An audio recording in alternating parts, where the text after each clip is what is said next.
Malawi and boy.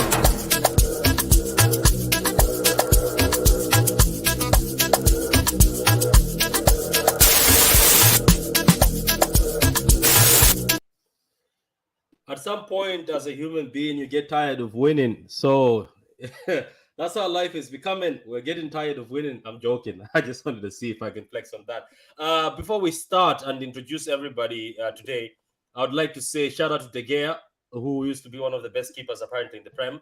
He's just conceded one goal already. It's Brentford one, United one. These days are the days we live for. When we were younger, we were being bullied by United fans the majority of the time. Now look at how the world has changed. Things do change, which is funny. So I have Veta and Hugo today.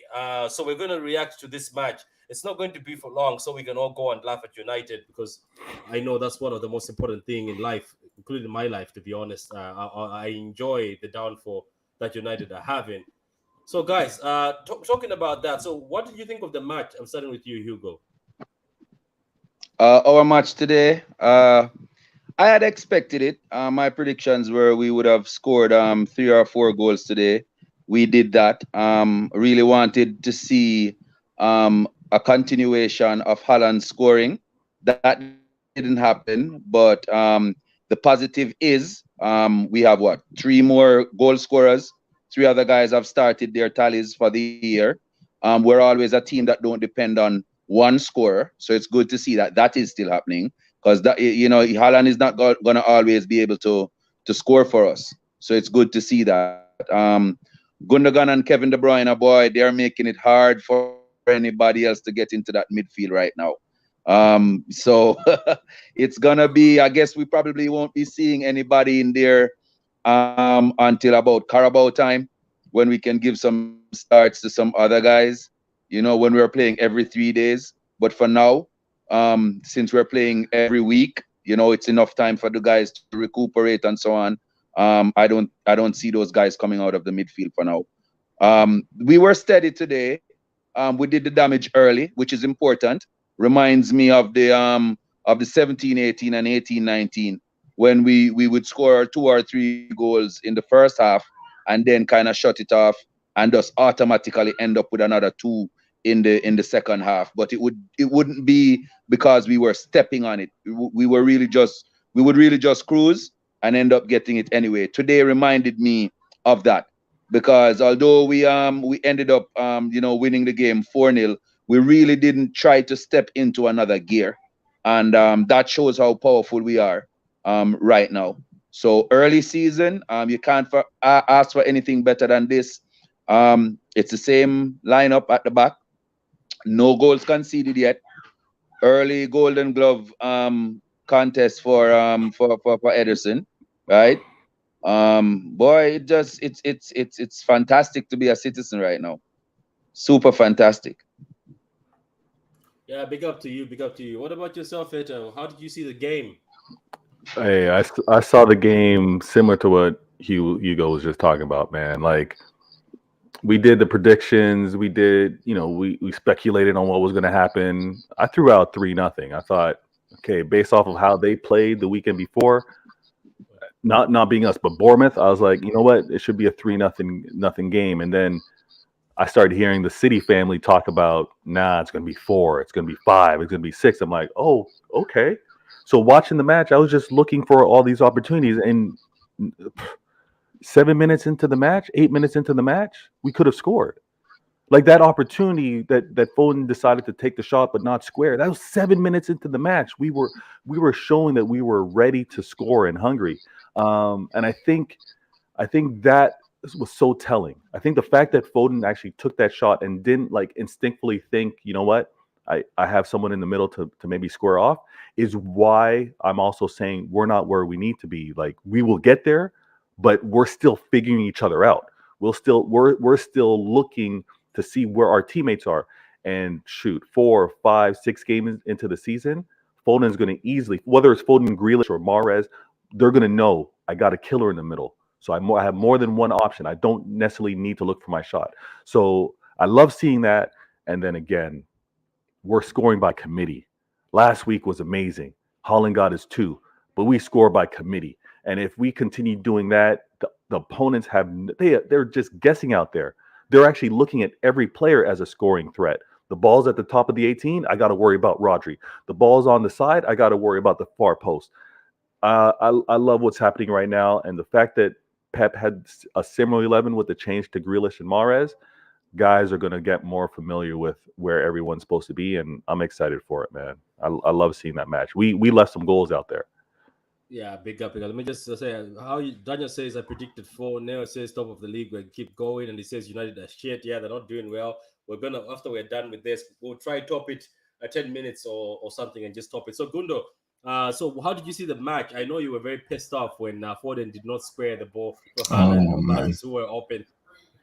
And I'm glad. I like what Pep did by yanking him up at halftime, saying, "You could score a goal. I'm taking you off, man, because that was stupid of you. You beat the player. You have two guys right to you, and you didn't square the ball to Haaland and to your teammate. I'm yanking you off. I know you scored the goal. I'm taking you off at halftime. And that's why I love Hugo and Vader. That's why I love this manager. He takes no fools, man. You don't play, you come off. I would put Jack Grealish on. Jack Grealish ain't as good as you, he's not as talented as you, but I'm gonna take you off because you made a stupid decision. Those are the levels, guys. That's the level of how to win a championship. He scores a goal, man takes him off the field. Imagine that. We're looking at United right now trying to build play up from the back. 2 goals down in 20 minutes against Brentford. Right? That's the levels. 4-0. They conceded a second goal. Yeah. Oh my I, God! This, I you know expected this, what? man. I expected this. This is becoming a beautiful, beautiful day. Every weekend is becoming Vader, you know amazing, the man. funny thing? It's as if every weekend you just tell people at You know work, the funny thing? I don't You want know, to work every weekend, you know the funny just thing to make about the sure. goal? The Oh, funny man, thing this about the is goal bad. the funny thing is that they're trying to build play from the back, right? They But got the caught game up shit. high. These guys won the ball back and scored the goal. It was a disaster. But back to the game, right?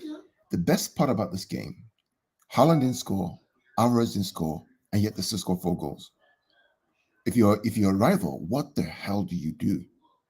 Because as Vader said, if Holland's there to score, he's there. Keep Bruyne can score, Foden can score, Mahrez can score, anybody can score. Who do you mark? What do you do? Oh, go ahead. Patrick, you're muted. You're mute. Mute. So I was actually having a great speech there. I was like, Haaland, I haven't seen us have somebody who is able to hold the player and then pass it like that. Because he did it at Dortmund a few times where he does a back heel or he Mm. holds the player, then he passes off. Like I like the fact that Haaland and Gundogan, if you notice, we're talking to each other. Even the commentator says they were walking together, talking, and then Gundogan went in front of him, and Haaland actually pointed at the player that passed it to him, and I think he said, "Give it to me." Then Gundogan, and he like, I like the kid, man. That's why I like about that kid. It's not even about because before he came to us, everybody was saying ego. Oh, he's Zlatan 2.0, but you don't see that. You see the fact that he's happy when City score, when De Bruyne score. You can actually see there's a smile on his face because he's a fan. He's a football fan. So I'm going to talk about De Bruyne, man. Who you go? Sorry, Did you Pat. see Just that? one more. Just one thing before you Yeah, talk go about ahead. doing Yeah. Pat. One thing. Mm. So these people that talk about German tax, Bundesliga tax. Do you? I mean, the fact that Gundogan understands the German football, he knows what German football players, guys that come from Germany, like. Are you surprised that he's the one who's giving the assist and winning the goals with combining with Holland? Today we saw Timo Werner go to Leipzig, and within 30 minutes he scores his first goal. A beautiful goal outside the box. There is no Bundesliga tax, guys. What there is, I've said before, is a crap manager tax. If your manager can't get the best out of your German players, that's not our fault, man. That's your fault. Yeah, he's right. I think the it's it's a way to scapegoat managers and deflect.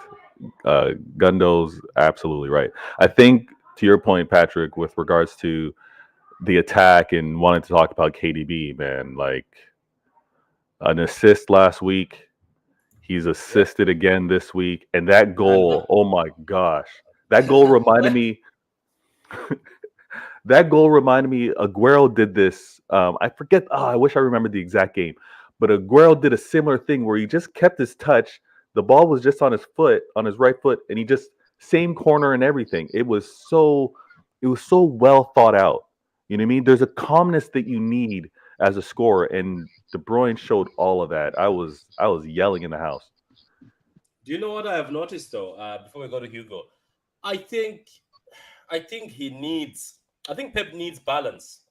Like I'm enjoying Cancelo playing like a left back. He's amazing. He's unbelievable. But I think you can also see there's a bit of balance required. I think when we get that left footer like the Gomez in, I think we'll see another side of City. I just believe we'll see another side of City because I've noticed uh, uh, the way Cancelo plays. If you found another, I know Walker is immense and we need Walker, but when we're playing teams like Bournemouth who are just sitting back, if you've got Cancelo and Gomez cooking both sides with their natural feet, and then these two guys, Mares and Gage, always tucking in. I think that's what we're missing, and that's what we're gonna see. And we're gonna see people like Gomez and Tisero actually doing what Trent and Robertson do, pinging in balls into the box. I think we're gonna see another sort of play. But Hugo, what do you think of this man, De Bruyne, man? I when he did the drop shoulder, I know Cancelo also did against Newcastle. Remember when he dropped everybody to the floor? But the drop shoulder and then to have the cheek to just pass it into the net, as the announcer said. Yeah, KDB is continuing that form that he was in from last year. I think he's at a point right now where he's very comfortable with himself, with what he needs to do for the team. You know what I mean? I'm happy that I'm seeing both goals and assists now, because last year we did get the goals which we were really happy about. But the bread and butter that we really want from KDB, especially that he now has Haaland and Alvarez in the first team with him, is the assist, right? And if he gets back to that type of KDB, it's gonna be dangerous. Why do I think so? Because of the same thing we said. Veta and Gundo talked about it too. I alluded to it earlier. Having those three different scorers in one day. If KDB knows that the other guys are finishing and decides, hey, I'm gonna find them, that's when we score six. You understand? That's when we start dropping those City scores that we're used to from back in 17, 18, and 18, 19. Because hey man, KDB is still gonna be able to find those spaces. And then because of how he has improved on his scoring, you can't leave him alone. You can't just say, hey, because that goal was a center forward goal that he scored today. Veta said it. I think it was a Liverpool game that Aguero actually scored that one on, right? He was closer in actually. So this one from KDB was further out, but of course, KDB can crack them from any angle. So I mean, it's great for us, man. Great. Well, and the thing is, the midfield overall, I'm saying we can't bench any of those guys right now. They're so fluid right now. We're not yet playing every 3 days. So let's just keep it going with them for now. And then when the Carabao Cup and stuff come in, then they can get the rest that time. Yeah, You that's know, such Yeah, a decent. respect, man. Respect, Hugo. good point. Absolutely. Good point. Go To ahead, to Veta. to You add wanted to say to something? add to that, yeah, to add to that is I also love the timing of the subs. Like Gunnar talked about Foden and obviously Pep. Hey, there's things that I want you to do. That sub was you didn't follow instructions. I get that. But even the later subs within the game, Pep's obviously he's giving quote unquote the rest, or he's giving the players the time to get a run in, right? I loved every sub. You could see that if it's a matter of just getting up to speed with the match, or if it's a matter of giving players some rest, I loved every part of that. And Yeah, that's what we're going to need. That's what we're going to need, him actually using the five subs, because we all were like, is he going to use it? Is it going to happen? Pep's been a little stubborn with, I like what I'm seeing on the pitch. I'm not going to change anything.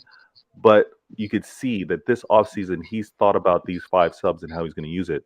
And I love what we're seeing right now. what about this kid, Gundo? This kid who This there's is rumors in the media, guys, that I know we've heard, like I heard those rumors, but this is a strong rumor. Apparently, Pep actually likes this kid at the point he's yanked him out of the under EDS team. So he's yanked him out and said this kid is going to be with us. So what do you think? I'm actually happy yeah. to I mean, see a right back, even if he's from the academy. I'm just happy because you know yourself, don't want a situation where we are playing a right back in a game against Preston again, Preston or whatever their name, Preston. Respect to them, but I think it was Preston. Yeah, it was Preston. Yeah. So mhm. I know, Preston, respect to you, but it's not a team for you to risk Walker while he's half fit. So I think this was good. So what did you think when you saw Rico Lewis? I mean, look, this guy, Lewis, right?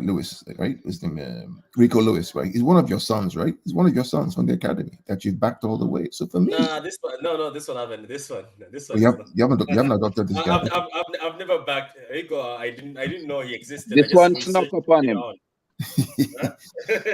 This one snuck up on him. It was Egan Riley. Riley was the one last season that was getting a couple games in at that right back position, and he was doing well. So I mean, this just shows how well our academy is doing, because we keep on pushing out these players, man. I mean, I was a fan of McAtee. McAtee's gone on loan, and I don't think we're missing anything.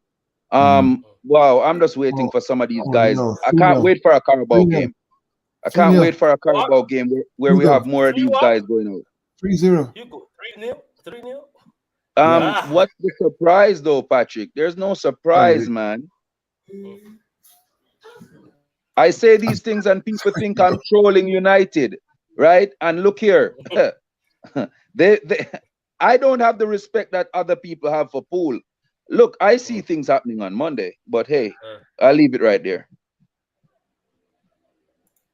Okay, so big up to you, man.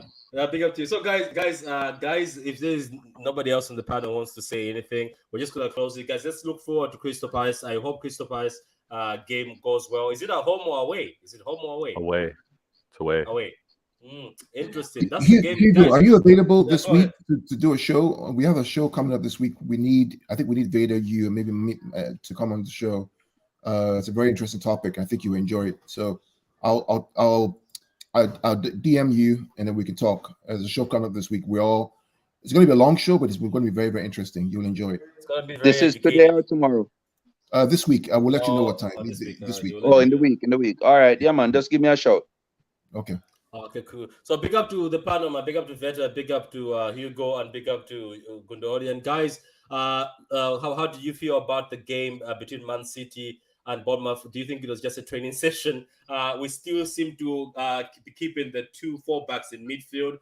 Nobody has an answer yet. Let's see if Patrick Vieira is the one who gives us an answer on how to play against fullbacks who tackle like that. So, guys, that's it, guys. Subscribe to Veta Games. Subscribe to the channel, True City Fan. Subscribe to Pitch Points. I'm pretty sure Hugo doesn't want you to follow him, but anyway, you'll find him on Twitter. So, guys, that's it from us. And if anybody in the panel doesn't have anything to say, Hugo, there's a good comment for you here.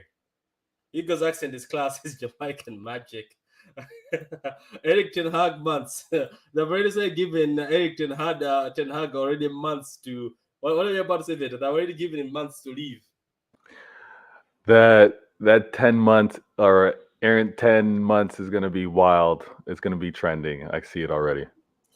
It is going to be trending, but before we go, let's just play our video from our fellow United fans. I am in pain. I am in severe pain. Yeah, so anyway, guys, on that note,